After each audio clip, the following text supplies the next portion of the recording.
Ven mi pantalla, ¿no? Sí, doctor. Sí, doctor. ¿Sí? Sí, doctor. Ok, gracias.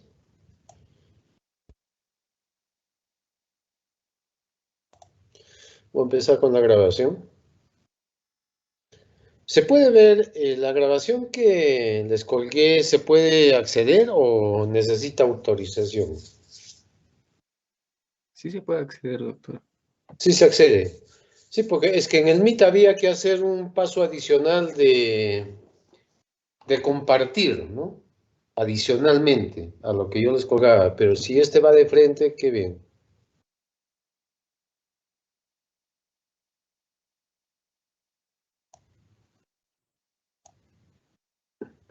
Muy bien. Lo que vamos a empezar hoy es hablar sobre la historia clínica del recién nacido. Es un poco diferente, ¿no? La historia clínica neonatal a de un adulto, porque acá hay unas características diferentes.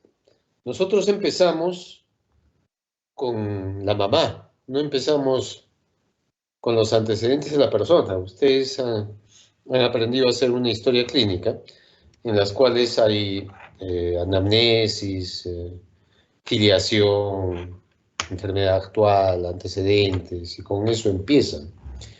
Pero esa es la otra historia de un niño que ya nació y que va a regresar o que va a reingresar al hospital. Pero para todos los niños, y a nosotros nos nacen más o menos unos 12 niños por día, nosotros tenemos una historia perinatal y la primera hoja empieza con los datos maternos, o sea, al revés, ¿no?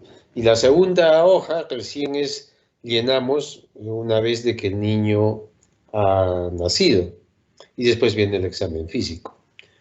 Entonces tenemos dos tipos de historia. La más común es la que para todos los que han nacido en el hospital les hacemos la historia perinatal, ¿no? Y la historia perinatal empieza con la anamnesis perinatal, ¿no? ¿Por qué es importante hacer una buena anamnesis? Siempre les digo, cuando hacemos una historia, yo el 60% del diagnóstico ya lo tengo por anamnesis. Un 20 a 30% por examen físico y otro 20% por ahí por exámenes complementarios, auxiliares y de ayuda diagnóstica, ¿no? Entonces, la anamnesis perinatal son todos esos datos que nosotros necesitamos saber antes de que el niño nazca, ¿no? Todos estos datos empiezan desde la fecundación o incluso antes, ¿no? Datos prenatales, o preconcepcionales, mejor dicho. Por ejemplo, el peso de la mamá antes de la concepción, ¿no? Si estoy con una mamá desnutrida, por ejemplo. O enfermedades crónicas que puede traer una mamá, como hipertensión esencial o diabetes ya tipo 2, ¿no? No inducida por el embarazo, sino que ya sea una diabetes antes del embarazo. Entonces, todos estos datos tenemos que saberlos, porque lo importante es hacer el enfoque de riesgo. Yo tengo que enfocar qué riesgo me trae ese futuro recién nacido para poder estar preparado, ¿no? En el momento del parto.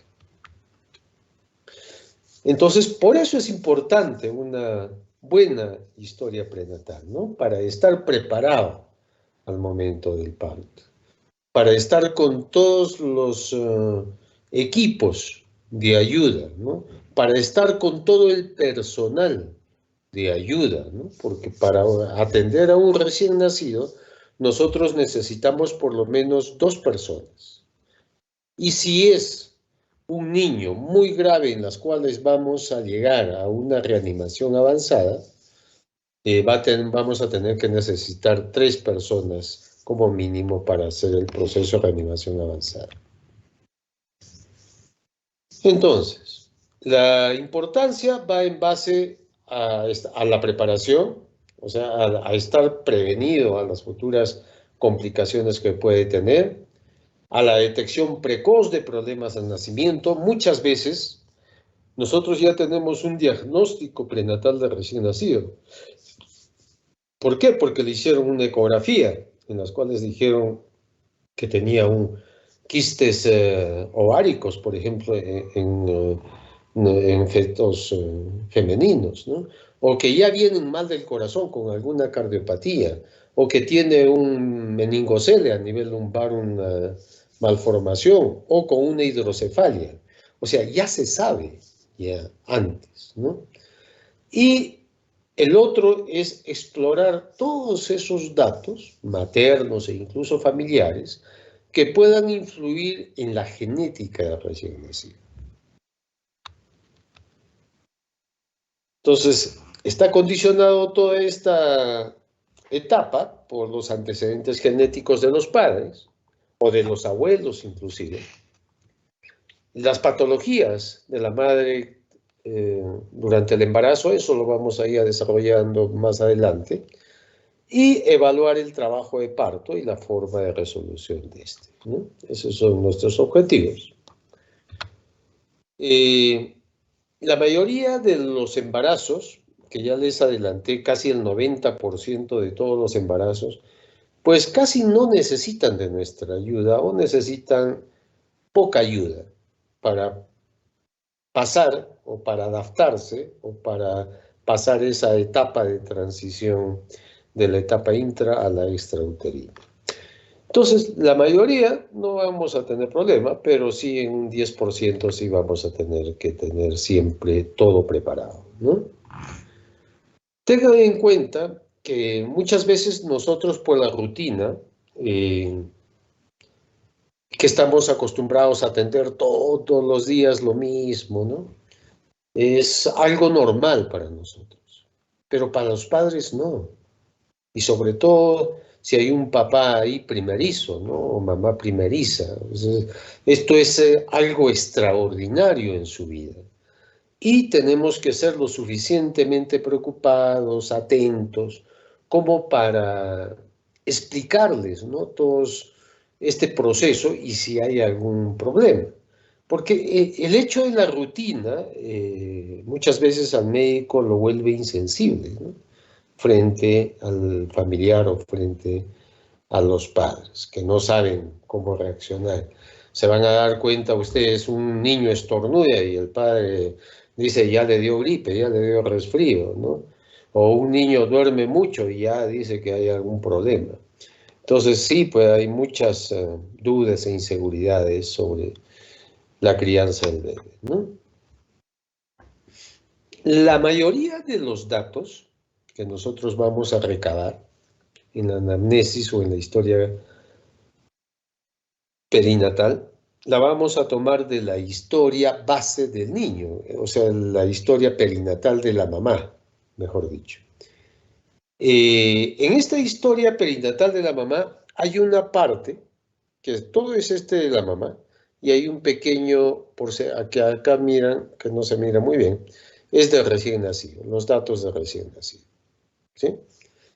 Pero todos estos datos que hay acá, todos estos datos que hay acá son los controles prenatales que debe tener la mamá, ¿no? Acá hay para 2, 4, 6, 8, 9, para 9 controles prenatales. Y si necesita más, pues se adosa otra hoja.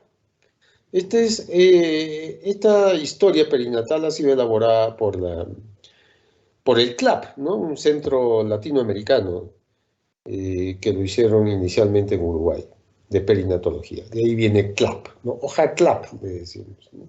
O historia perinatal. Entonces, de acá nosotros sacamos, cuando la mamá viene al hospital, nosotros miramos esta hojita y comenzamos a ver qué problemas ha tenido durante el embarazo. Acá están los datos de su edad, acá está su paridad, ¿no? Cuántos hijos ha tenido, cuántos nacieron por cesárea, cuántos nacieron de parto vaginal, ¿no? O de partos distóxicos. Están todos los datos de su grupo sanguíneo, sus pruebas para sífilis, ¿no? Todos sus controles, a veces se les hace controles de orina, también están La hemoglobina, que es importante, también está. Todos los datos. Entonces, esa es una fuente que tenemos. Porque la otra fuente viene directamente de la madre. Podemos ir a la madre e interrogar personalmente a la mamá, ¿no? Antes de cuando la mamá ingresa al hospital y todavía está de gestante.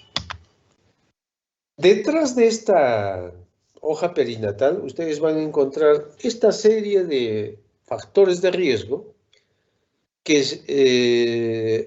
se les puede asociar con problemas que puede presentar el recién nacido al nacer, ¿no? Factores de riesgo gestacionales, las cuales están todo lo que pueda haber habido durante la gestación: diabetes, hipertensión, anemia, en los antecedentes perinatales de paridad, infecciones, sangrados, polidramios, las rupturas prematuras de membranas, si es una gestación postérmino, múltiple, si ha habido abuso de sustancias tóxicas o medicamentos también, ¿no? En los controles prenatales, la edad.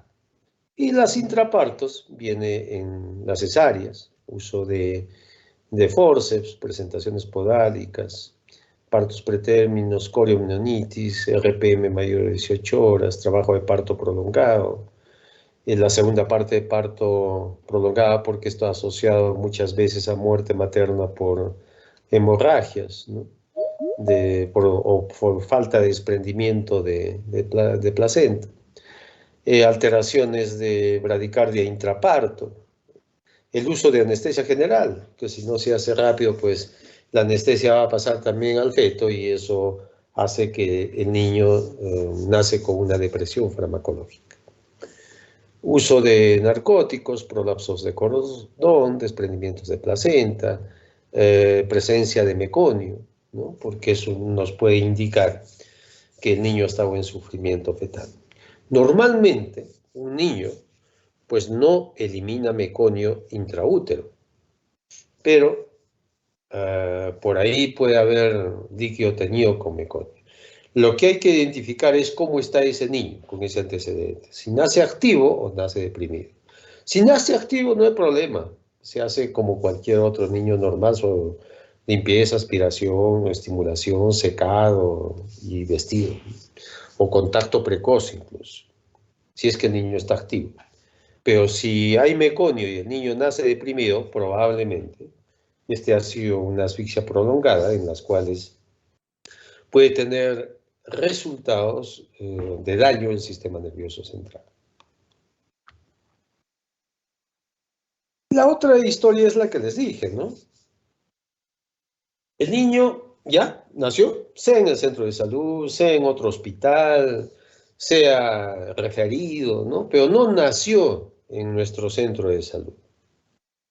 Entonces, los datos perinatales generalmente no los tenemos ahí, porque la mamá no ha dado a luz en nuestro establecimiento. Es lo que nos sucede a nosotros todos los días. Por ejemplo, 2, 3 ingresan a hospitalización porque son referidos por día, ¿no? A esos niños, cuando ustedes estén de internos, van a tener que hacer esta historia, que ustedes ya la conocen, esta historia. Es una historia clínica normal de recién nacido, en las cuales ya viene con una patología adicional y en las cuales tenemos que hacer un interrogatorio a la mamá directa, ¿no? Esta anamnesis consta de estas partes. Primera parte de la anamnesis, filiación. Y esto es para cualquier paciente, ¿no? En la filiación, ¿qué ponemos? Nombre del niño, el sexo, la edad, la fecha de nacimiento, hora de nacimiento, la procedencia, de dónde viene, la religión. En Neo es muy importante preguntar religión. Acuérdense que hay casi un 20% de la población que es de religiones, por ejemplo, que no aceptan una transfusión sanguínea, y eso es un problema para nosotros en el caso de una anemia aguda o queramos hacer una exsanguíneo transfusión por una incompatibilidad de RH, ¿no? Que hay que hacerlo inmediatamente, porque si no ocurren los kernícteros. Entonces hay que ponerlo, ¿no? La raza también se dice que tenemos que ponerla. ¿Por qué? Por la asociación de algunas patologías a razas, ¿no? Por ejemplo, esferocitosis o trepanocitosis o algunas otras patologías. Hay patologías muy específicas, por ejemplo, de raza negra, ¿no? En cuanto a anemias falciformes. ¿Qué más ponemos en filiación? ¿A qué fecha y hora de ingreso del paciente? Y después ponemos nuestro nombre. ¿Quién está elaborando la historia? En la anamnesis tenemos que poner también la parte de la enfermedad actual, ¿no? La enfermedad actual es desde cuándo está mal, cuáles son los síntomas principales, cuál es la historia o el relato que nos van a decir, ¿no? Y en los antecedentes, tenemos antecedentes personales, familiares y socioeconómicos. Acá les voy a corregir un ratito, por favor. Ya. ¿Qué son los prenatales? Los prenatales son justo esos antecedentes que cuando el niño nace en nuestro establecimiento, nosotros recabamos con mayor exactitud o necesidad, ¿sí? En este caso, ustedes van a preguntar igual qué problemas hubo antes de que el niño nazca, ¿no? Y, por ejemplo, la edad gestacional, si hubo infecciones, si hubo algún problema, hemorragias, qué sé yo, cualquier dato prenatal. En los natales es del parto, o sea, cómo fue el parto, fue un tóxico, distóxico, el Apgar, y viene ahí el peso, la talla, que esos antecedentes natales, muy importantes.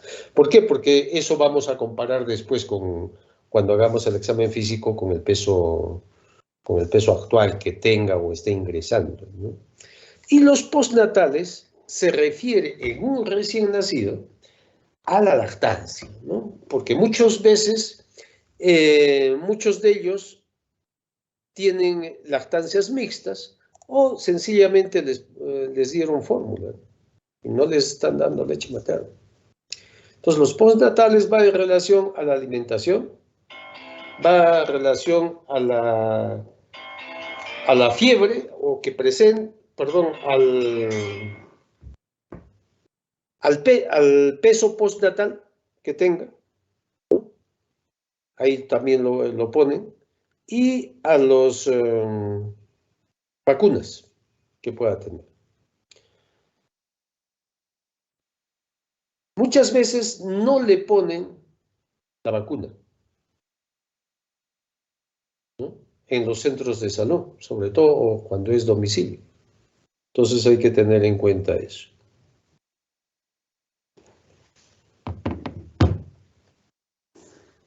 Y después, cómo está yendo en cuanto a su desarrollo, ¿no? Postnatales. Desde el momento del nacimiento hasta que ustedes lo vean. En familiares se refiere a los antecedentes de los padres, hermanos y abuelos directos. ¿Sí?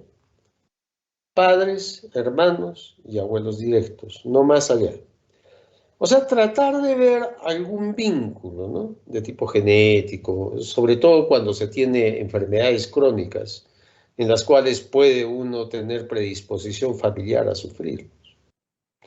Y en los socioeconómicos me van a poner todo lo relacionado a la vivienda, ¿sí? A servicios. La vivienda es importante en cuanto al hacinamiento, ¿no? Si hay hacinamiento en esa familia o no. Y los servicios, pues es importante porque hay más predisposición a infecciones si es que no cuentan con servicios básicos. Y después viene a la cría de animales que algunos pueden transmitir algunas enfermedades hacia el humano. Por ejemplo, los gatos, la toxoplasmosis, ¿no? O los porcinos, pues, con cisticercosis, ¿no? O los perros con algunos protozoarios como Yardi. Entonces va en relación eso. Y después viene el ingreso familiar, que quizás es lo más difícil de recopilar porque la gente cree que le estás preguntando cuánto es el ingreso familiar para saber cuánto le vas a cobrar, ¿no? O cómo es. Todos tratan siempre de ocultar o minimizar el gasto, ¿no? Por ahí te dicen que viven con 200 soles al mes, ¿no? Pero no es la idea, ¿no? La idea de recopilar el antecedente económico es para ver qué problemas va a tener ese niño a futuro. ¿Qué tanto a ese niño le van a brindar salud, le van a brindar educación, le van a brindar vestido, ¿no? O sea, ¿cuál es el bienestar de esa educación? Muy bien, esta es la historia que podemos hacer cuando el niño es un reingreso. Regresemos a lo que a nosotros nos interesa, que es cuando el niño nace. Hay una valoración que es inmediata, ¿no? Que es recién cuando el niño nace y nosotros le damos una vista a ese niño. ¿Qué es lo que más nos interesa al comienzo? Es el estado vital, ¿no? Ese niño respira, ese niño está rosado, o ese niño está con buen tono muscular, se está moviendo, ¿no?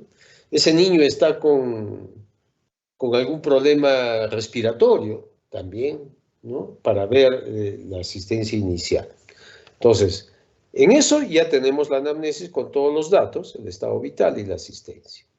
Después, cuando ya el niño pasa por el proceso de contacto precoz, en las cuales se le va a vestir posteriormente, ya se puede hacer una evaluación clínica posterior, que es ya la parte de evaluación propiamente dicha, ¿no? En las cuales se hace la estimación de la edad gestacional, se le hace un examen físico del recién nacido para evaluar qué edad gestacional por un test pediátrico puede tener, cómo va en el proceso de adaptación, ¿no? Y después al último se le hace una exploración completa por sistemas. Siempre yo aconsejo hacerlo de forma cefalocaudal, ¿no? Empezando desde arriba y terminando hacia abajo.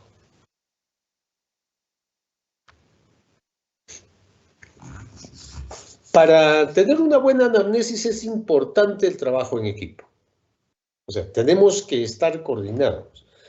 Neonatología con obstetricia no pueden cada uno ir por su lado. Tenemos que ir de la mano los dos. En muchos hospitales, el departamento se llama materno-infantil, justo para eso, para unir a todos estos, para que podamos discutir. Cuando hay un caso clínico, ya una mamá con problemas con su producto, debemos estar los neonatólogos junto con los obstetras, ¿no? O ginecólogos en este caso. Entonces, sí, tenemos que estar de la mano, tenemos que coordinar, tenemos que trabajar en equipo.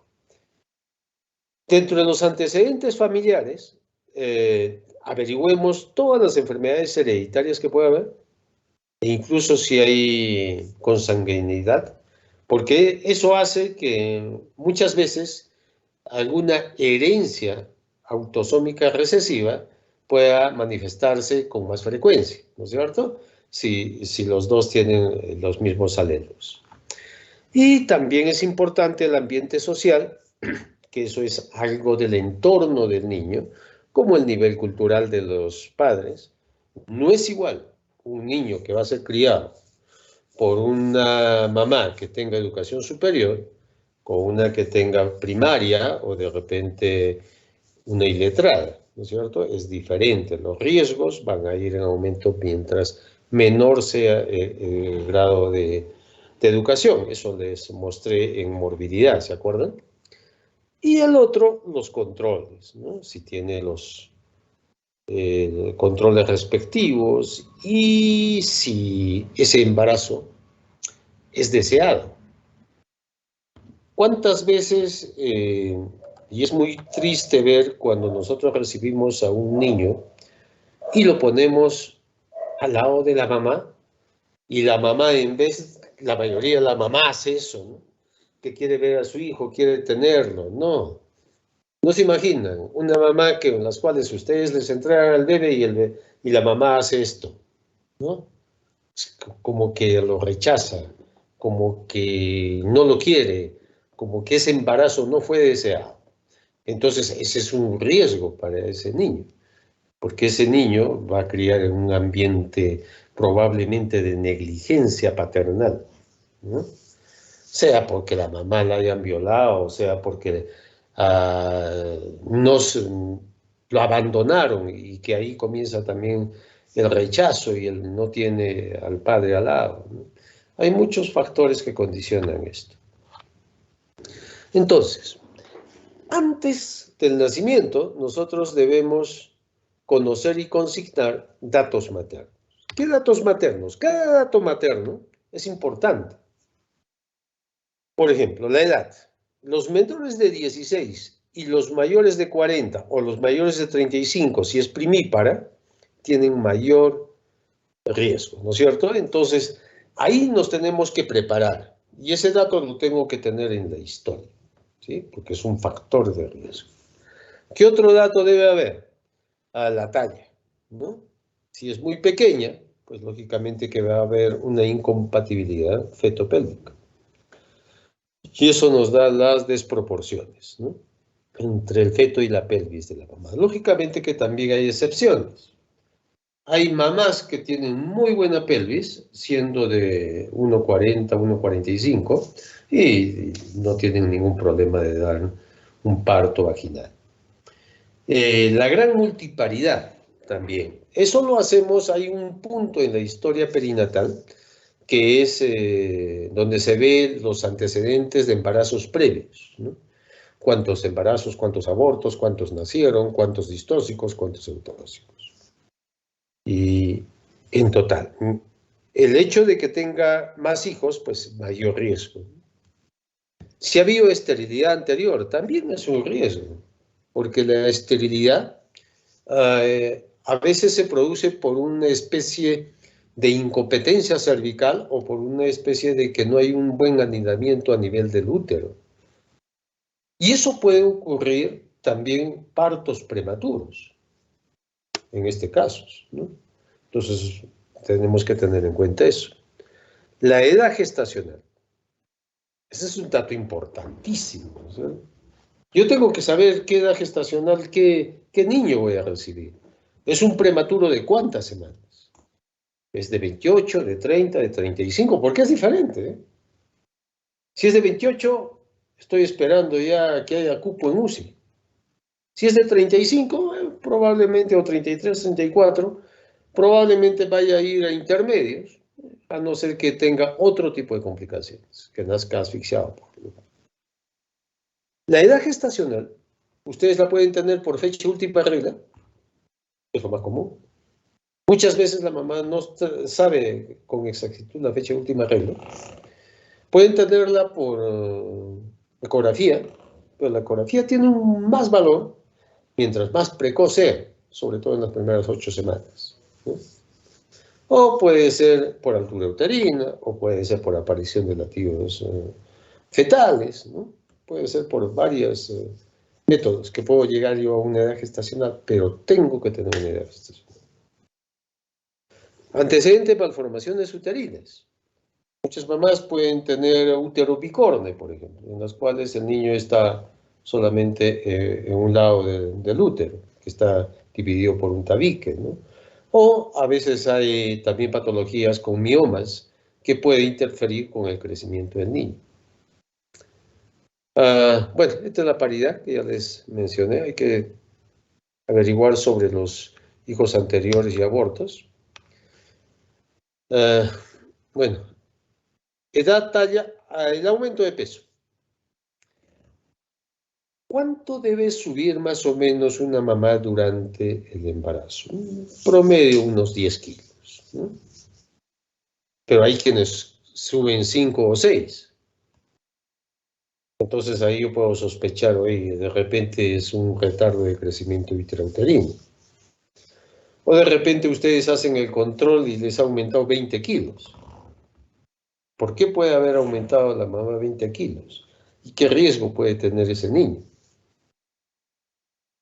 20 kilos puede ser porque comió rico, mucho antojito. Es una mamá que se volvió obesa. O sencillamente retuvo líquidos por preeclampsia o por problemas renales. ¿Sí? O también puede ser que tenga un niño macrosómico, 4, 5, 6 kilos que hemos recibido. O también puede ser gemelares, ¿no? Aumentan mucho más de peso. Entonces, tienen que ustedes tratar de averiguar por qué es ese aumento de peso, porque de acuerdo a eso ustedes van a tener un resultado. El grupo sanguíneo y el RH, sí, esto es básico, porque nosotros le vamos a hacer el grupo sanguíneo apenas nace el niño, incluso de cordón, sin necesidad de punzarlo al bebé. Del cordón estamos sacando nosotros en un tubito, que ya nos llevamos el tubito, y de ahí se recolecta la sangre del cordón para hacer los análisis primarios, un hematocrito y un grupo sanguíneo, para ver posteriormente si va a haber incompatibilidad sanguínea de grupo ABO o de factor RH. Serológicas también, toda mamá tiene que tener pruebas serológicas de RPR para descarte de sífilis. Los latidos cardiofetales, que nos va a decir si hay signos de sufrimiento fetal, ¿no es cierto? O sea, taquicardia, o sea, bradicardia fetal, o si están normales, ¿no? Ponderado fetal, antes de la ecografía, el ponderado fetal se sacaba por altura uterina, ¿no? Con un aproximado de peso de recién nacido que espero. Y ahora, pues es un poquito más exacto. Se hace o antes se hacía por altura uterina y ahora se hace por ecografía, ¿no? Es un poquito más exacto la ecografía. La altura uterina depende mucho del panículo adiposo que tenga la mamá. Porque si me miden más altura uterina, voy a suponer que tengo un niño más grande. No necesariamente. Puede haber algunas equivocaciones. Las vacunas, me estoy refiriendo a las vacunas de la madre, ¿eh? ¿Qué vacunas debe recibir la mamá? Las antitetánicas. ¿Cuánto es lo mínimo de vacuna antitetánica que debe tener una mamá? 2 vacunas. Eso le da una seroconversión para tétanos de más o menos 80%. Si tuviera lo ideal, que son 5 vacunas, eso les daría un porcentaje de seroconversión del 99%, o sea, de anticuerpos, ¿no? Y al último de esta parte tenemos malformaciones congénitas. Con la ecografía ya muchas veces tenemos nosotros ya diagnóstico de malformaciones, como les dije. Otro problema que hay que averiguar es enfermedades maternas durante la gestación, ¿no? Si es que hubiera. Si hay alguna infección, lo más frecuente desde el primer trimestre son infecciones urinarias, por ejemplo.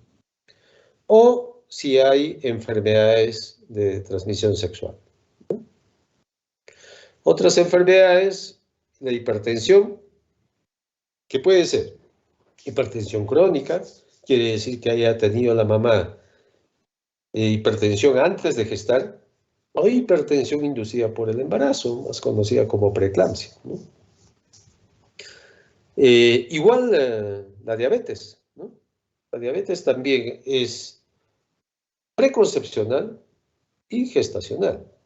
Puede ser la mamá ya diabética antes de gestar, o puede que durante el embarazo, ¿no?, se produzca una diabetes transitoria, que se conoce como diabetes gestacional. Si hay enfermedades tiroideas, hipotiroidismo, hipertiroidismo, alguna enfermedad, una colagenosis, ¿no? Fiebre reumática, lupus, ¿no? Averiguar sobre el consumo de sustancias nocivas, tabaquismo, alcohol. Quizás el alcohol es uno de los problemas más frecuentes en nuestra sociedad, ¿no? Y sí hemos tenido mamás que han llegado en trabajo de parto en estado etílico, ¿no? Uso de drogas. Y de esto hay que averiguar la vía de administración, la periodicidad y si dejó de consumir, ¿no? Como siempre les digo, yo nunca me olvido de un caso de consumidora de cannabis que sí, pues dejó de consumir cuando se enteró que estaba embarazada, pero después del nacimiento comenzó otra vez a fumar y eso le afectaba al niño porque la sustancia activa del cannabis te pasa por vía de la leche, ¿no es cierto? Y es bastante liposoluble. Uso de medicamentos durante el embarazo, y eso hay que averiguar bien desde el primer trimestre, igual, ¿no? ¿Qué tomó, cuánto tomó, por cuánto tiempo, ¿no? Dosis. Si se fue sometido a radiaciones, por ahí alguna rayos X, tuvo un accidente, ¿no?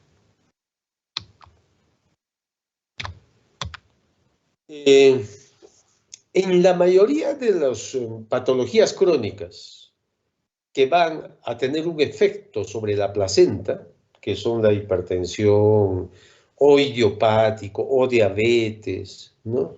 O infartos a nivel placentario, con calcificaciones, lo que van a producir al final es una insuficiencia placentaria.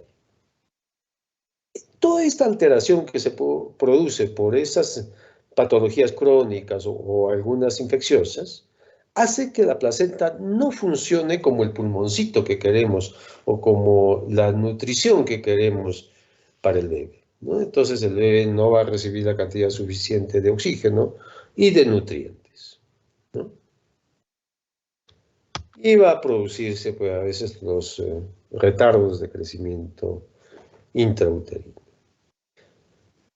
La diabetes, la eritroblastosis fetal, las alteraciones tiroideas, ¿no?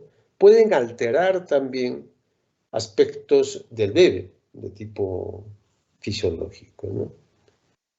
La adaptación neonatal se va a alterar también, ¿no? En todos estos procesos.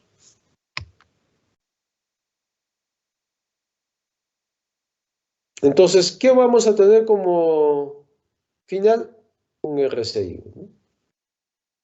Muchas veces se puede encontrar, preeclampsia, diabetes, que había una infección, que hubo desprendimientos, que hubo calcificaciones, que hubo sífilis, por ejemplo, o que hubo entorchos, o sea, infecciones que empiezan desde el primer trimestre, como son citomegalovirus, toxoplasmosis, ¿no? Que pueden alterar igual la placenta y va a producir un RCI.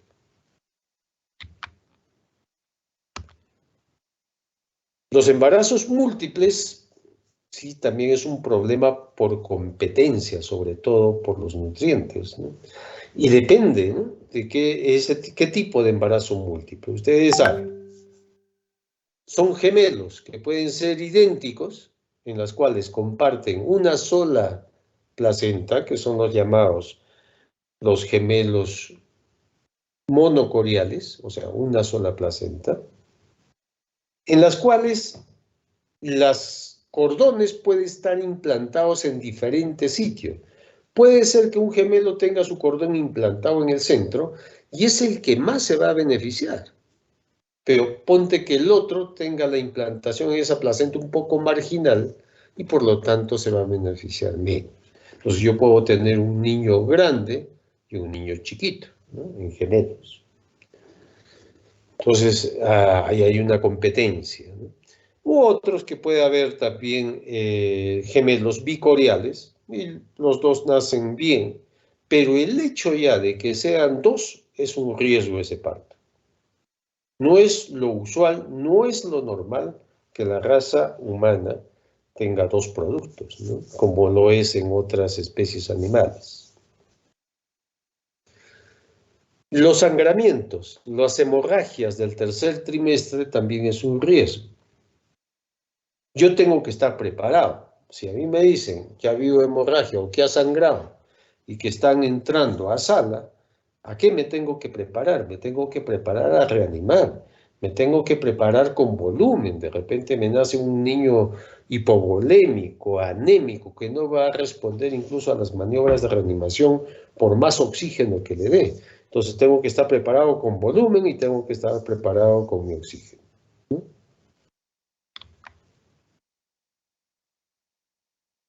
Muchas patologías se asocian a prematuros, entonces tengo que estar preparado para atender a un niño prematuro.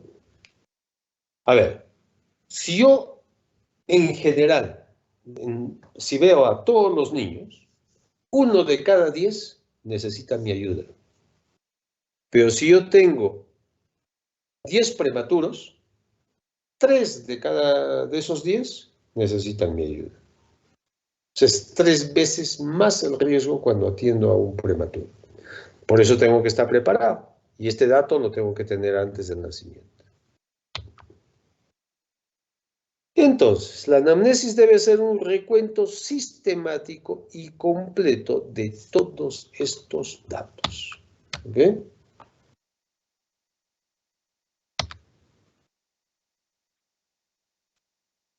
Infecciones intrauterinas. Las infecciones tienen diferente consecuencia dependiendo incluso de la edad gestacional. No es igual una ruptura prematura de membranas, por ejemplo, en un niño a término que en un prematuro. Muchas veces en un niño a término con RPM lo observamos si es que está asintomático. Pero un prematuro, así esté asintomático con RPM, nosotros le ponemos en observación y le pedimos análisis.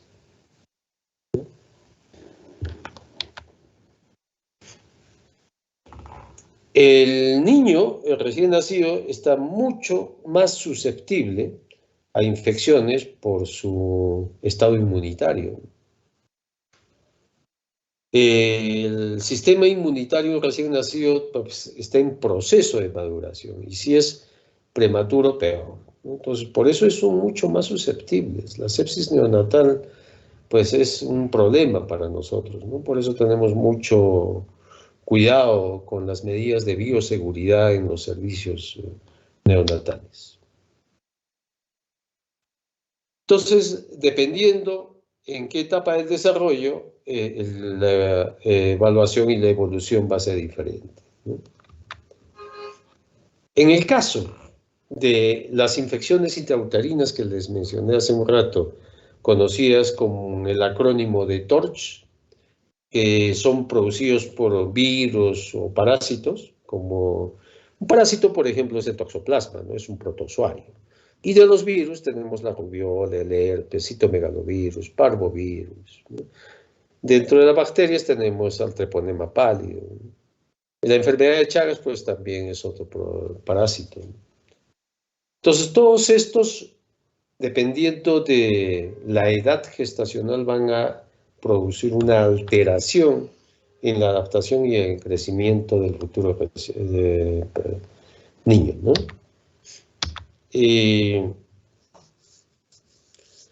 Las infecciones bacterianas, el principal germen que nosotros tenemos en infecciones bacterianas transmitidos del canal vaginal de la mamá hacia el niño es el estreptococo beta hemolítico del grupo B. ¿Sí?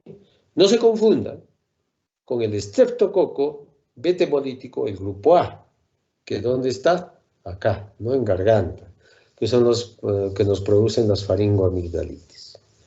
El estreptococo beta hemolítico del grupo B también es conocido como estreptococo agalactiae. Es una de las principales causas de una infección bacteriana y sepsis en el recién nacido. Los otros son los gram negativos, ¿no? Escherichia coli, Klebsiella, Serratia. Hay estudios en países desarrollados sobre todo, donde se hacen cultivos a mamás a partir de las 28 semanas, y donde encuentran que casi el 30% de todas las mamás están colonizadas por estreptococo del grupo B. Entonces, ¿qué hacen?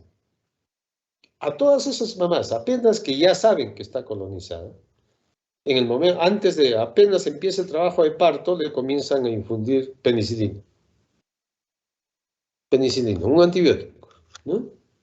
Para evitar la transmisión al momento del parto hacia el recién nacido.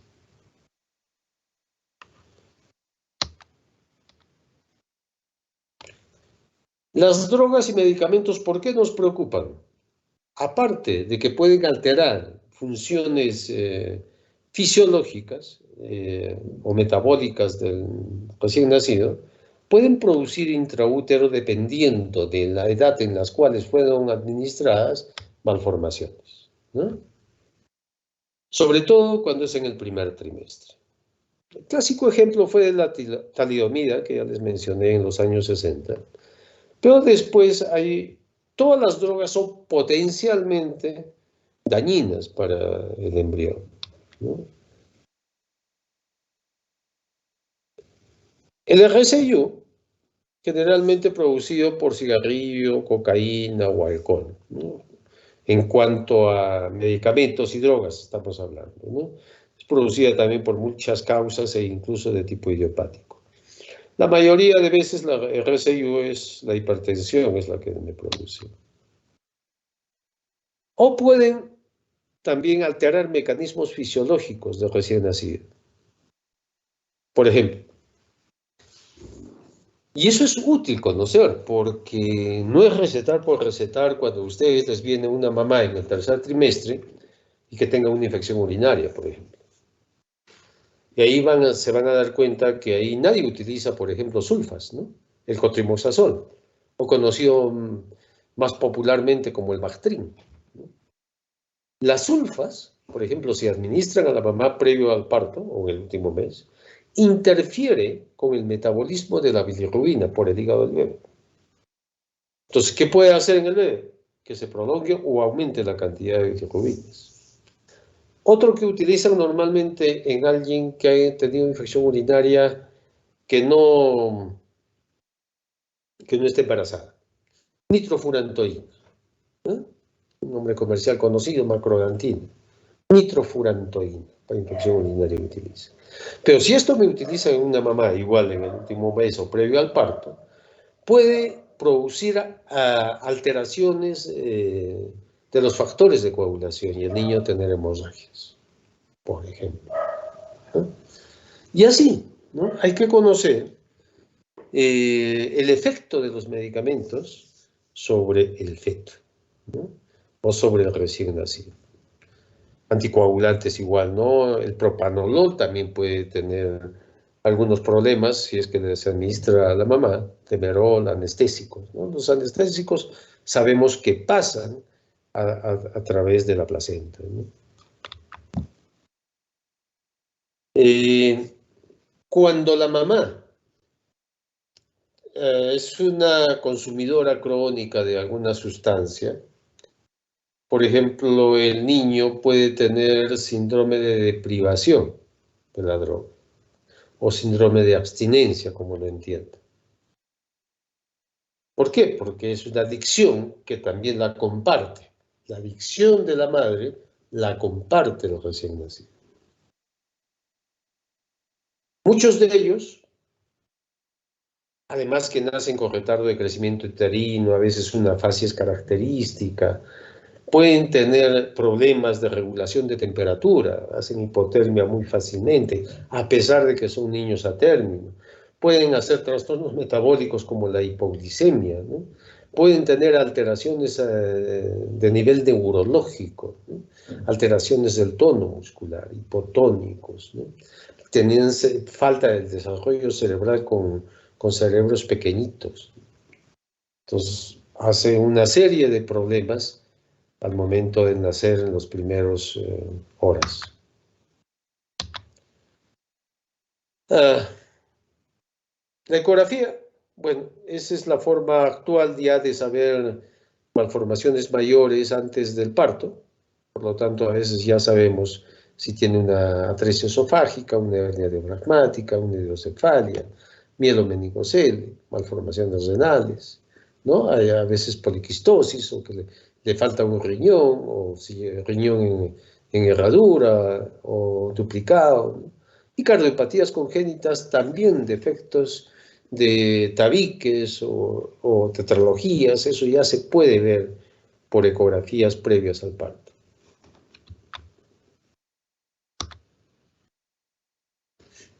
Si ya tienen esto, la mejor manera de hacer el traslado o la referencia es con la mamá, o sea, antes de que el niño nazca. Es preferible que estos niños nazcan en un hospital de tercer nivel. Entonces, no se complique el daño. Apenas tengan cualquiera de estas malformaciones por ecografía, hay referencia al hospital.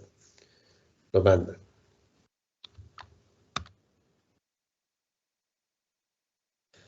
Los antecedentes de enfermedades hereditarias, nos ayuda mucho a hacer una orientación hacia alteraciones cromosomiales o genéticas, ¿no? Hay quienes se hacen estudios cromosómicos, ¿no?, en el líquido amniótico o por sangre de cordón para poder determinar este tipo de problemas cromosomiales. Ahora, la decisión está en qué tipo de alteración. En muchos países sí está legislado esto. Entonces, si hay patologías que son incompatibles con la vida, por ejemplo, hicieron y salió alfa-fetoproteína alta, que generalmente se da en niños que tengan anencefalia o espina bífida rota, abierta, ¿no? Muchas veces, cuando ya se identifica la anencefalia, pues se corta el embarazo. No hay motivo. Pero, por ejemplo, si es una trisomía, me tienen que tipificar bien qué tipo de trisomía es, porque no me van a inducir el parto o van a cortar el embarazo porque sea una trisomía 21, por ejemplo, que es un síndrome de Down. Eso no se hace. A diferencia, por ejemplo, de un síndrome de Patau, por ejemplo, una trisomía 13, que el niño no va a vivir más allá de los 6 meses. Una trisomía 18, que es un síndrome de Edwards, igual, el bebé no va a vivir. Son diferentes casos. Cada caso hay que hacerlo individualmente y considerar también la parte ética, moral y religiosa de los padres. Otras patologías a tener en cuenta, que se tiene que estar mediante el grupo sanguíneo, es si ha habido inmunización RH, ¿no? Si hay una inmunización RH, la mamá me tiene que tener no solamente el grupo sanguíneo. Ya, tengo, por ejemplo, la mamá, grupo sanguíneo o RH negativo, segundo embarazo. En el embarazo primero no pasó nada. ¿Qué me tiene que tener además esa mamá? Esa mamá me tiene que tener control de CUMS indirecto, ¿no?, en la mamá, antes de que nazca. Yo tengo que saber si es CUMS indirecto positivo, quiere decir que se sensibilizó. Probablemente ese niño nace y va a comenzar con hemólisis masiva. Tengo que ponerlo en fototerapia y de repente tengo que someterlo a una isoinmunización. Para eso sirven los datos. Me sale CUMS negativo, ok, no se isoinmunizó, no tiene anticuerpos contra el RH positivo del bebé, así que seguimos normal, pero sí nace y tengo que hacer un seguimiento también a ese bebé. Es diferente. Si hay muertes neonatales, si yo tengo mala historia obstétrica en las cuales he tenido 13 gestaciones, de las cuales ha habido un un aborto y 2 mortinatos, o un mortinato y después uno que falleció apenas nació, algo hay, ¿no es cierto? O sea, esa mala historia obstétrica a mí me tiene que poner en alerta de que este niño puede traer algo que no se ha conocido en los anteriores embarazos. Y debemos hacer una investigación. Nos ha pasado a nosotros. En el caso de un niño, los 2 nacieron en el hospital. Nació un niño hace 3 años, más o menos. Falleció con nosotros. Y rápidamente, porque comenzó a producir ictericia precoz patológica, ni por incompatibilidad, ni por RH. Y no tenemos opciones de hacer otro tipo de análisis para ver cuáles son las otras causas de hemólisis, porque las anemias hemolíticas no solamente son por incompatibilidad de ABO o RH, hay esferocitosis de tipo familiar, ¿no? Hay problemas de hemoglobinopatías que te hace hacer hemólisis. ¿Qué es lo que había pasado? Subgrupos. Vino después de 3 años con su segundo hijo y su segundo hijo nuevamente. El primer hijo, si bien no nació con nosotros, nos lo refirieron de inmediato. Pero no se pudo hacer mucho. En el segundo hijo, lo que hemos hecho, se puso amarillo y hemos hecho exsanguíneos. Le hemos hecho 3 exsanguíneos a ese bebé. Y después de la tercera exsanguíneo recién se estabilizó y felizmente lo logramos salvar, ¿no? Entonces, hay a veces malas historias obstétricas que nos ponen los pelos de punta, pues, y decimos, no, mejor este ya es un embarazo de alto valor. Yo sé que todos los embarazos deseados, lógicamente, son de alto valor, pero hay unos que son de mucho más valor, porque la sufrió la mamá para embarazarse, ¿no? Para tenerlo, o ansiaba mucho su hijo.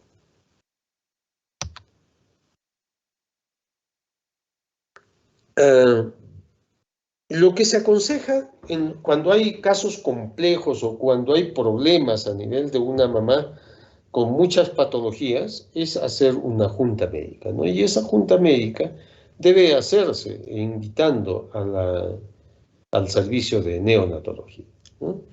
Para que veamos la mejor forma de sacarlo para tener la mejor sobrevida que pueda tener. Muchas veces nosotros no tenemos cupo en los servicios de UCI, ¿no?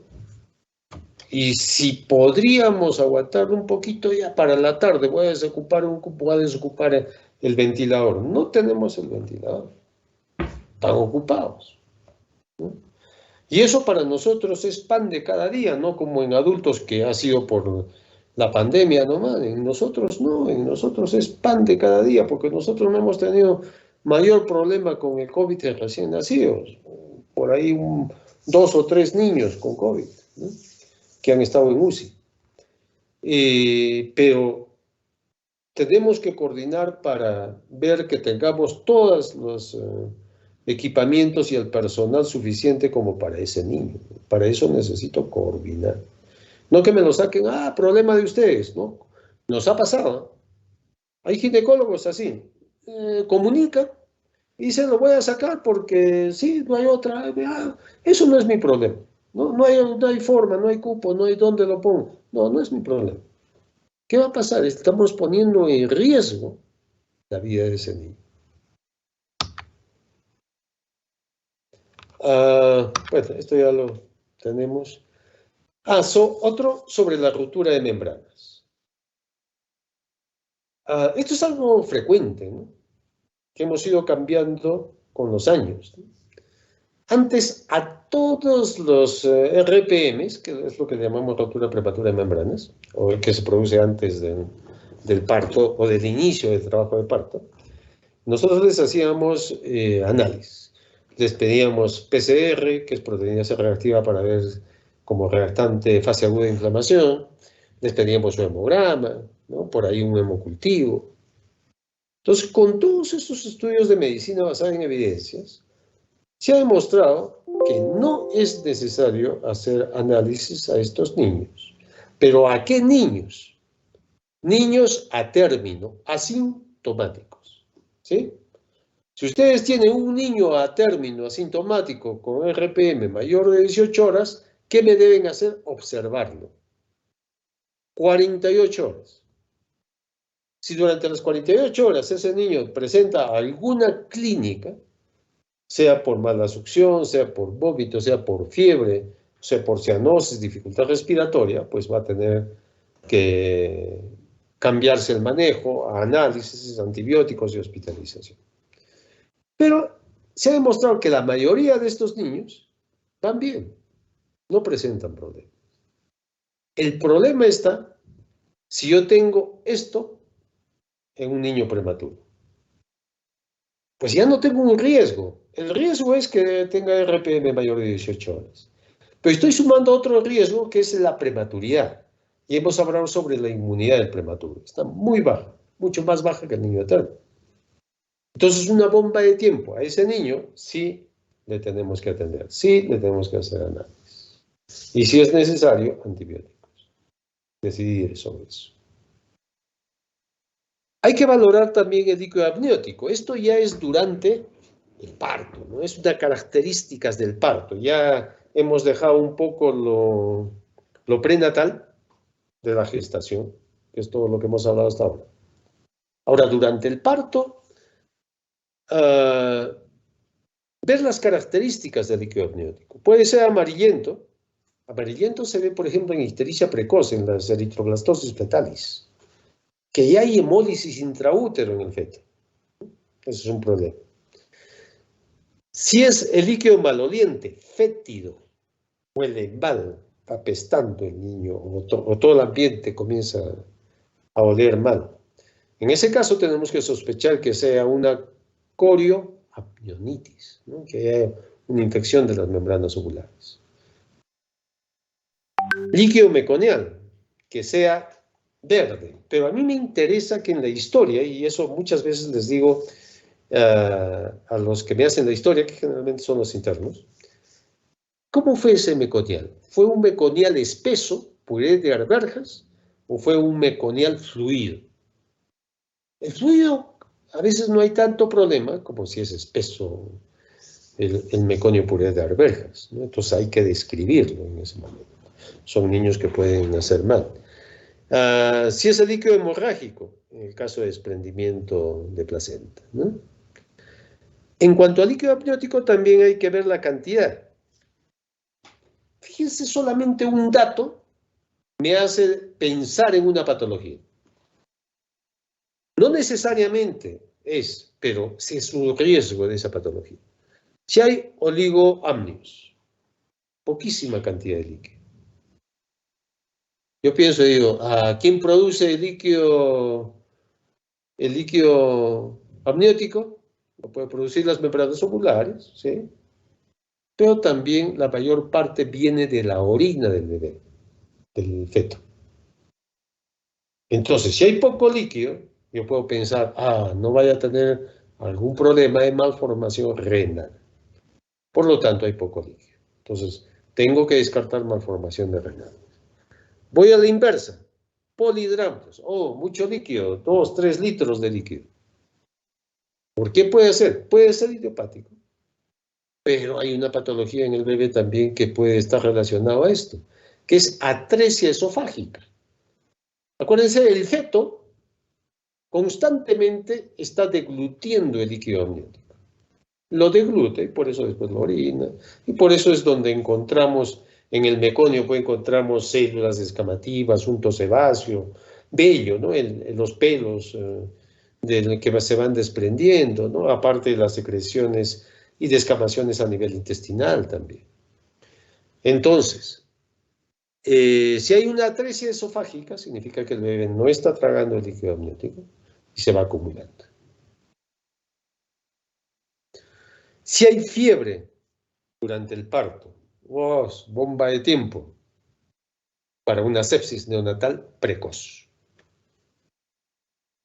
Si hay embarazo múltiple, muchas veces no se han dado cuenta del embarazo, creyendo que solamente venía uno y de repente venía dos. Y es vaginal. Ahí, por suerte, si los dos vienen de cabecita, uno nace primero y otro después, pero si no, si vienen con alteración de posición, es un problema. Alteraciones de cordón, que son muchas, ¿no? El cordón puede hacerse nudos hasta verdaderos, que eso influye mucho en asfixias perinatales. Puede haber prolapsos de cordón, puede haber procúbitos o prosidencias de cordón. Si hay partos prolongados, va a depender mucho de qué presente ese parto prolongado. Si hay alteraciones de los latidos cardiofetales, del movimiento, ahí ese es un problema. Mientras no haya eso y puedan controlar, bueno, todavía. La cesárea también es un problema, es un riesgo, no es la panacea. La cesárea se debe dar a quienes que realmente esté indicado una cesárea, no por gusto de los familiares o de la mamá, ¿no? También tenemos problemas durante el parto por la medicación sedante. Si bien es cierto, en una cesárea se utiliza una anestesia epidural, ¿no? O raquidia, dependiendo. Una anestesia general que a veces se da puede afectar al feto. Eso es durante el parto. A veces les digo, sáquenle lo más antes posible, ¿no? Antes de los 3 minutos. La idea es eso, para poder atenderlo y ventilarlo al bebé y hacer lo que se elimine, ¿no? Felizmente los anestéticos son muy volátiles y lo que me tienen que hacer en ese niño que nace con una depresión farmacológica, empezar con ventilación a presión positiva. Y poco a poco a veces el niño elimina también el anestésico y poco a poco va despertando. Entonces, si hay RPM o hay signos de corionitis, eso sí es un problema para sepsis neonatal, ¿no? Entonces necesito tener toda esta información. ¿Cómo se relaciona la RPM? Va en relación también a la duración. Este es un trabajo, por ejemplo, que hizo Boyer, que lo publicó en el Journal de Infectología, sobre ruptura prematura de membranas. Fíjense cómo va aumentando la cantidad o la incidencia o el porcentaje de sepsis conforme aumenta las horas de ruptura prematura de membranas, ¿sí? Porque muchas veces ustedes van a tener esto, ¿no? ¿Qué van a hacer? De inicio tienen que empezarle con antibióticos, porque si no, vamos a tener un problema.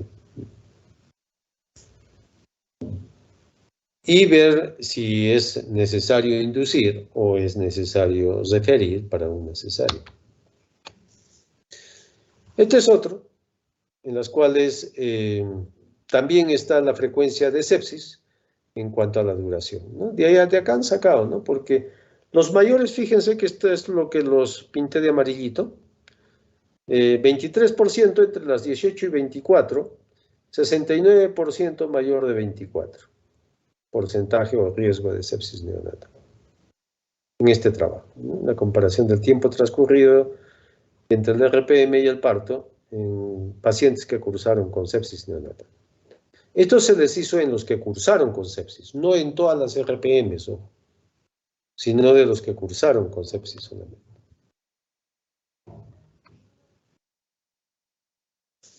Y por último, después del nacimiento.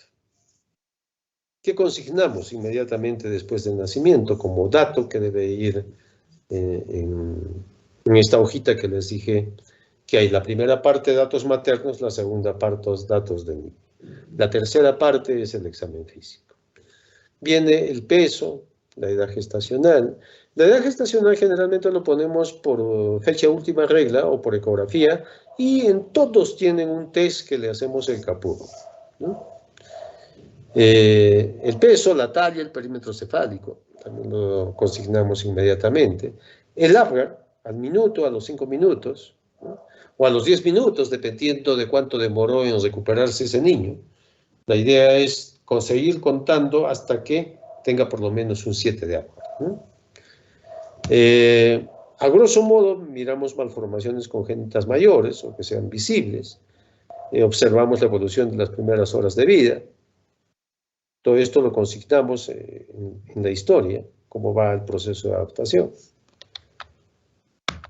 El prematuro y el bajo peso de nacimiento siempre va a ser un problema para nosotros.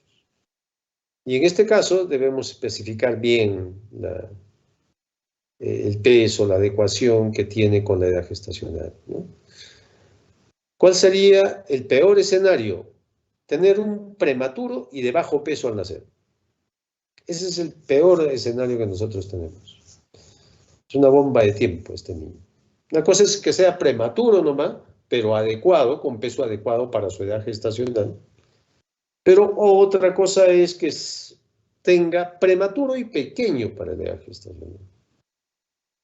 Bajo peso al nacer, muy bien, todos los menores de 2,500, pero va a depender de la edad gestacional. La hipoxia también es otro problema que tenemos que solucionar y eso va en relación, primero, a la prevención, a la identificación de factores de riesgo de hipoxia, ¿sí? Segundo, al equipo que esté preparado para yo atender. Y tercero, a que ustedes estén capacitados para poder atender a estos niños que nacen deprimidos al nacer. Si bien es cierto, el test de Apgar me sirve para ver el estado general, no me sirve para indicarme cuándo voy a reanimar. La reanimación empezamos desde el comienzo. El test de Apgar primero lo ponemos al minuto. Y al minuto, yo no voy a esperar a que ese niño, para poder reanimar, tengo que atenderlo antes. Entonces, ¿para qué me sirve un test de Apgar? Un test de Apgar me sirve principalmente para ver la evolución y después para ver el seguimiento, cómo va mi proceso de reanimación que yo estoy haciendo. El Apgar al minuto expresa principalmente cómo va la evolución del bebé, porque fue al minuto y cómo, desde el primer minuto que le llamamos el minuto de oro, qué es lo que hice y cómo reacciona ese niño. El Apgar a los 5 minutos tiene mayor valor pronóstico, porque si yo tengo un Apgar bajo todavía a los 5 minutos, quiere decir que la hipoxia o la asfixia perinatal intraútero ha sido bastante prolongada. Y ya puede que tenga daño o secuelas cerebrales, ¿no?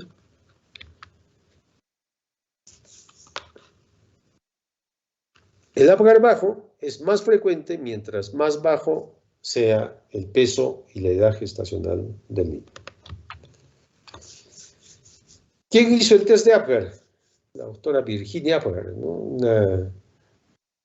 Un médico que publicó en el Journal de Anestesia y Analgesia, fíjense cuándo lo publicó, 1953, a propósito de un nuevo método de evaluación del recién nacido o del niño recién nacido.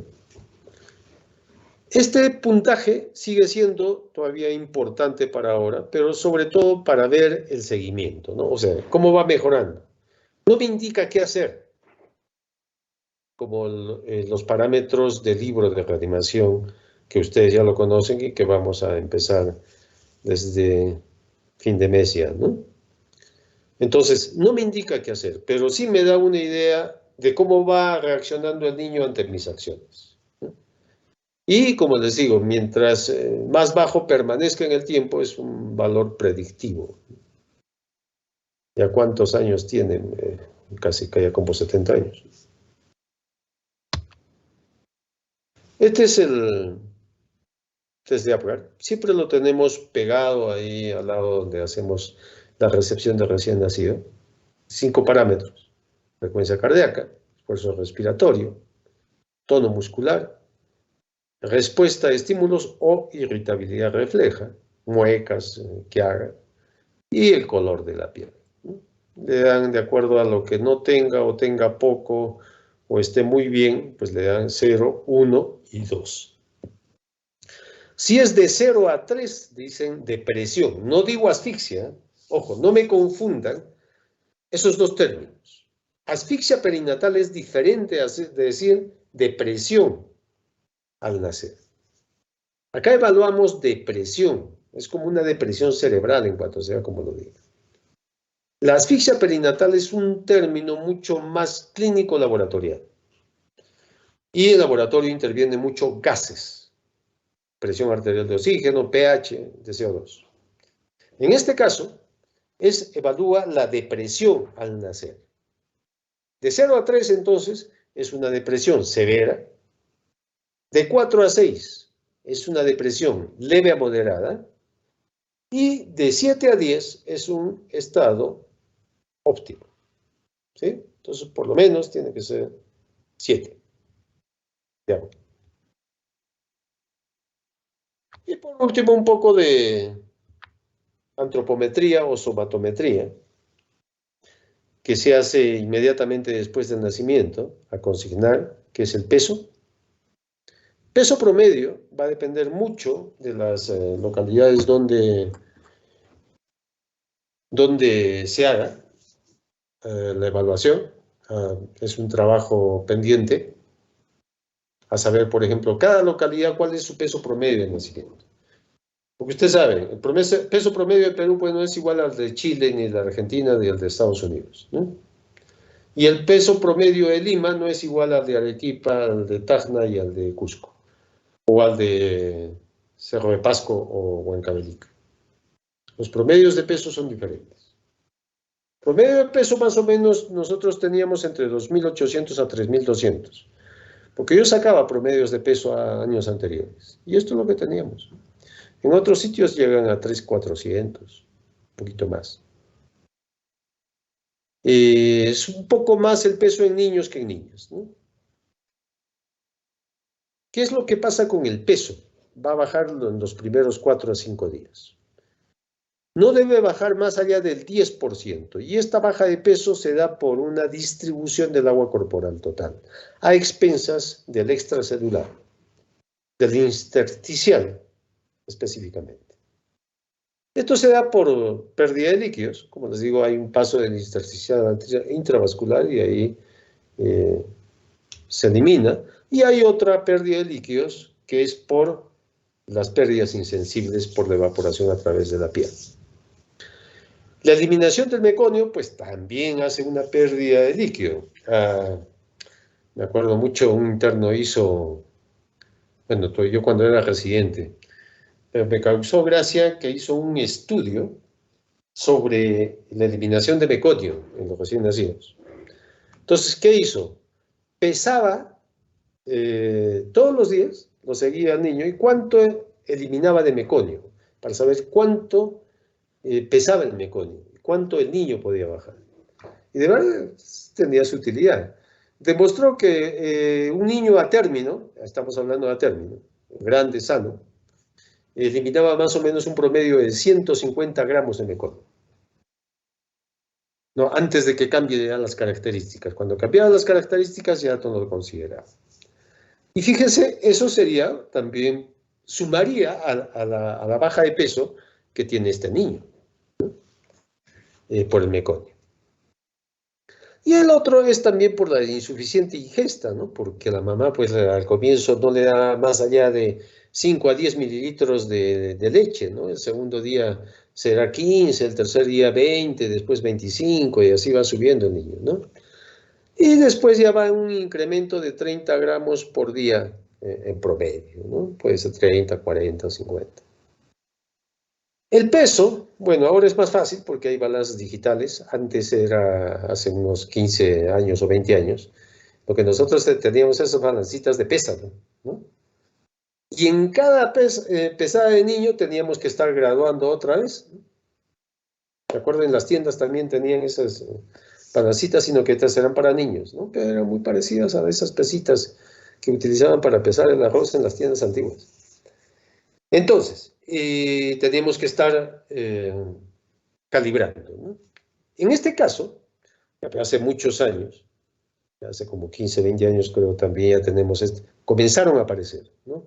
No es que han aparecido en nuestro hospital, por ejemplo, desde el inicio, ¿no? Estas balancitas. Y acá es fácil, ¿no? Ustedes ponen el campito, un campito que esté seco, precalentado, tibiecito para no enfriarlo, y apretan el botoncito y lo nivelan a 0. Y después lo ponen al bebé. ¿Sí? No me pongan, no me calibren antes de poner cualquier elemento adicional al bebé, como un campito, una toallita, que a veces siempre se le pone. Pongan primero todo lo que tengan, después hacen la tara, lo ponen a 0 y después al bebé. Y después con los otros niños igual. En todos se debe siempre calibrar antes de poner al bebé. Porque a veces se queda con 5 o 10 gramos, se puede quedar acá. La talla. La talla sí es una media entre 50 más menos 4 centímetros, ¿no? Siempre la talla es 1 o 2 centímetros más en el varón que en la mujer al nacer, inclusive. Desde la cabeza, por eso corona, talón, ¿no? Hasta el talón. No los dedos, por eso hay que ponerlo en 90 grados el pie para poder tallarlo adecuadamente, ¿sí? ¿Cómo sube? Me olvidaba en esto. ¿Cuánto sube el primer mes para que tenga una noción de crecimiento y desarrollo durante el primer mes? El primer mes más o menos es en promedio 900 gramos que debe subir, teniendo en cuenta que tiene una pérdida de sube de peso durante una semana aproximadamente, 7, 8 días, ¿no? Las cuales baja y después tiene que recuperar. Baja al tercer o cuarto día y después al octavo tiene que tener, séptimo, octavo día ya tiene su peso de nacimiento. En la talla no tenemos ese problema, ¿no?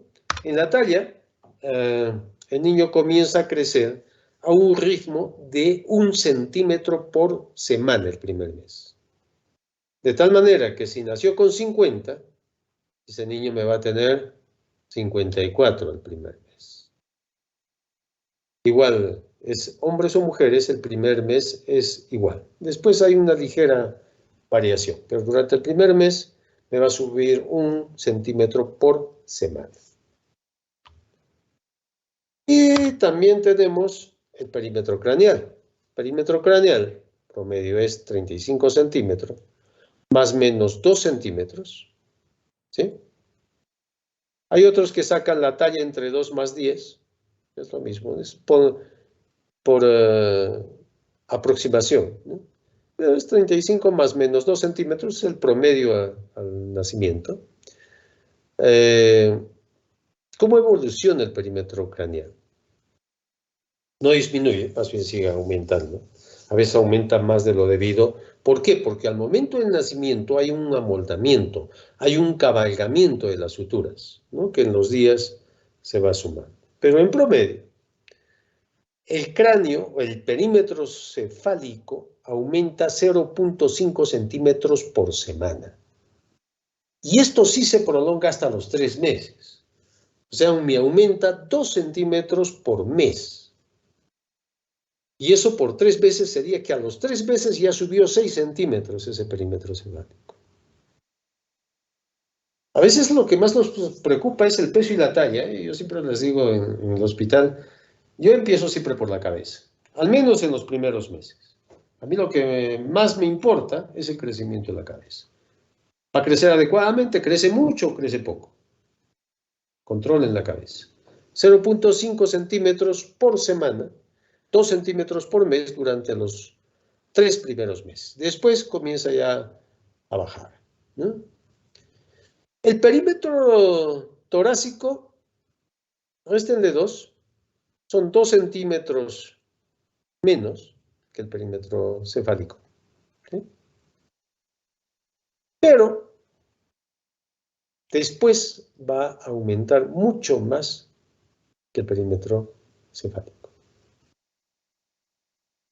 Ustedes se dan cuenta entonces por qué el bebé nace de cabeza y ya no hay problema, ¿no es cierto? El tórax ya es de menos diámetro y el abdomen de menos diámetro.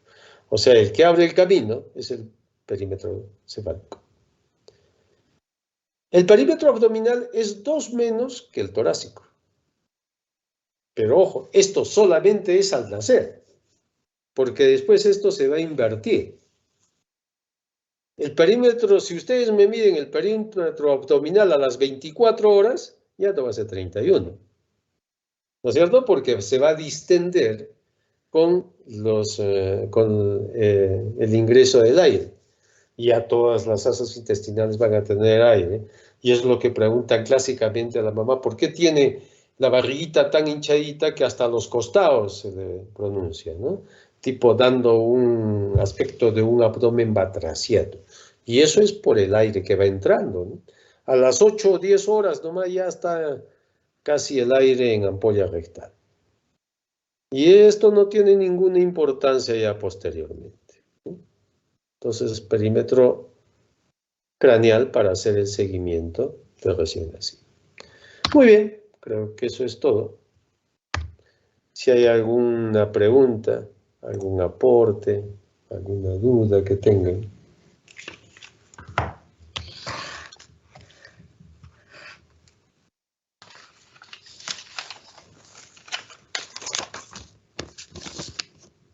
Doctor,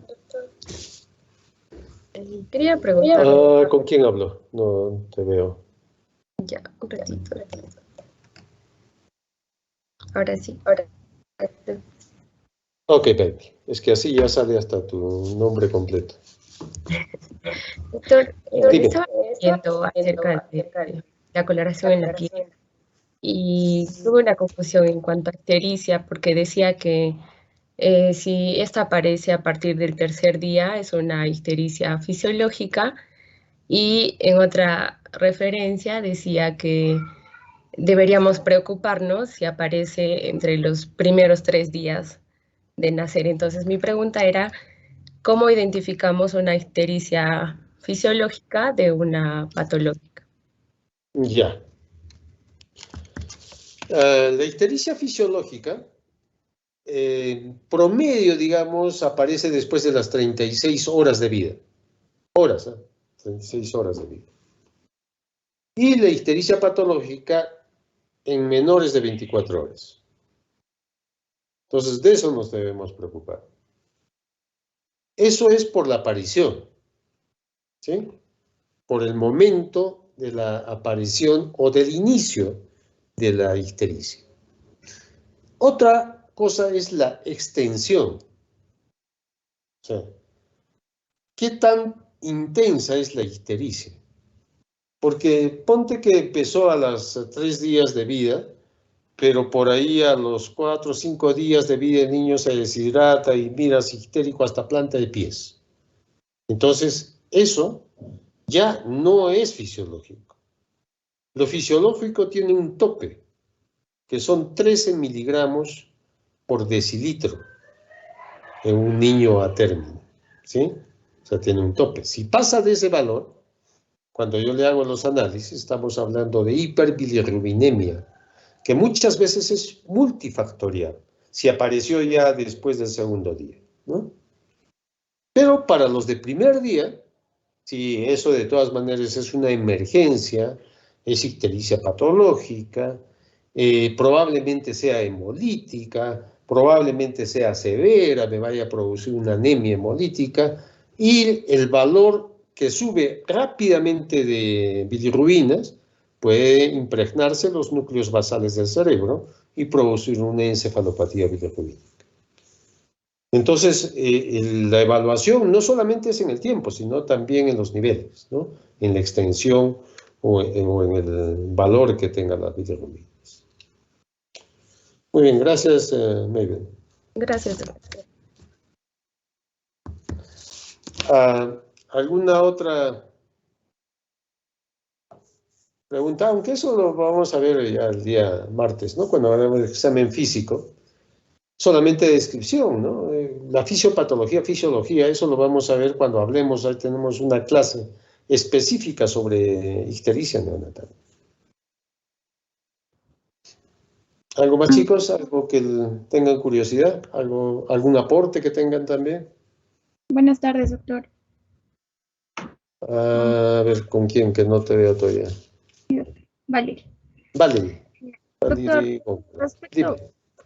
respecto al aumento de peso de la madre gestante, se supone que tiene que, bueno, es un promedio 10 kilogramos, ¿verdad? Para un correcto desarrollo del feto. Sí, 10, 12 kilos más o menos por la gestación, ¿no? A Pero término, ¿no? esto es Salir a término. independiente del índice de masa corporal previo de la madre gestante, o Claro, va, porque lo que tú me estás hablando de SUBA, para eso tienes que tener el peso al inicio o preconcepcional, ¿no es cierto? Para poder comparar. Por ejemplo, una mamá se embarazó con 55 kilos y subió 12, pues subirá a 65 o a 67 kilos. ¿Sí? claro, Eso es pero más o menos. si Ahora, por es ejemplo otra que, a ver, tú tienes una mamá que tiene 80 kilos. Ya se supone que de repente está con obesidad 1 y por ahí sube a 100 kilos. Tienes que ver cuál es la causa, ¿no? O subió por comida, ¿no? Nutricional, o fue por retención de líquidos. Ahora hay que ver la retención de líquidos, ¿por qué fue? ¿Fue problema renal? ¿Fue problema cardiovascular? ¿Fue una hipertensión que esté haciendo ahí una preeclampsia, que ya está, ¿no? Con alteraciones a nivel hepático de repente, alteraciones a nivel de proteínas, ¿no? O sea, siempre tienes que, para eso hay que tener el peso preconcepcional, porque si no, no hay forma, ¿no? ¿Cómo lo vas a hacer? no, claro, pero nuestra recomendación sería la misma. ¿De qué? O sea, se supone que tiene que subir pues esos kilos, ¿no? Para, Claro, tiene que subir. E incluso hay una tendencia a controlar el aumento de peso del bebé, que a mí no me parece, pero hay esas escuelas, hay esas tendencias que durante la gestación el ginecólogo trata de controlar el aumento de peso del bebé, incluso, ¿no? Para que nazca con peso adecuado y sea un parto normal y que no sea macrosómico. Controlan, que no llegue a ser macrosómico para que no tenga problemas, ¿no? Lo que hay que controlar es a la mamá, ¿no? O sea, que no tenga patologías y que nutricionalmente sea una nutrición balanceada y adecuada. Que no sea en base a carbohidratos o grasas o frituras o chatarra, ¿no? Que esa es una mala alimentación. O sea, siempre tienes que controlar eso. No sé si a eso te refieres. sí, creo que sí, doctor. En peso. Ok. Gracias, Valeria. ¿Alguna intervención más? Doctor, disculpe, yo tengo una pregunta, por favor. Eduardo, dime. Sí, doctor. Bueno, es más una duda sobre la vacuna de la BCG, ¿no? Como nos dicen, o bueno, sabemos que tenemos que ponerla durante las primeras 24 horas de vida. Si el recién nacido no es a término, doctor, ¿tenemos que ponerla igual o tenemos que esperar a algún otro tiempo? O si tiene otra complicación, ¿qué es lo que debemos hacer primero? No, hay un límite por peso, que es 2 kilos. Ya, doctor. A partir de eso, entonces, sí podemos administrar la vacuna, doctor. Hay un límite por peso que se da. 2 kilos. Tiene que ser mayor de 2 kilos. En hepatitis B también, que es la otra vacuna que se pone al nacer, en el momento del parto, en la atención inmediata, también, ¿no? Hay que tener 2 kilos. Lo único que es menos de 2 kilos para ponerle hepatitis B, por ejemplo, es si la mamá fuera portadora de hepatitis B. En ese caso, creo que es hasta 1800 gramos que se le puede poner la hepatitis B. O si no, mayores de 2 kilos. Estoy bien, doctor, muchas Sí, gracias. el riesgo es por... ¿Cuál sería el riesgo ahí? A ver si lo analizas. ¿Qué se te ocurre?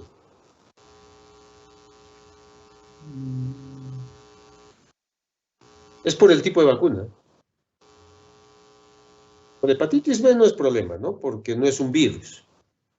Es una fracción proteica que se pone. En el caso de la BCG, que es contra la tuberculosis, es un bacilo vivo, atenuado, del Mycobacterium bovis.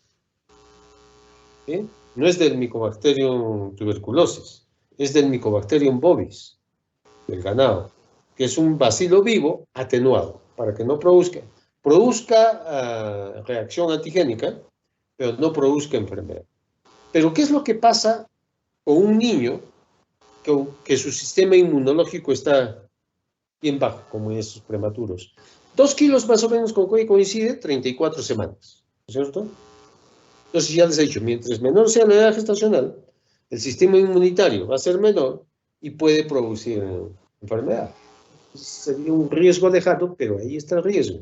Entonces, al haber algo de riesgo, dicen, no le ponemos a los niños pequeños, ¿no? Gracias. Ok, gracias, Eduardo. Muy bien, si no hay ninguna otra intervención, nos vemos el día martes. ¿Listo?